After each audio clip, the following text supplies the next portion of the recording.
Pull out about 15 centimeters of optical cable to assemble the SC fast connector.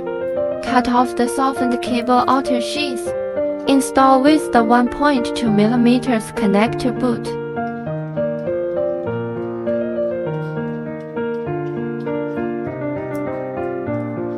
Pull out the optical fiber, no more than 2 cm each time.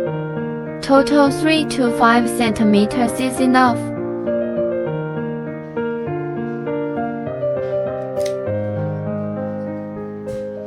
Cut the optical fiber and assemble the SC field quick connector.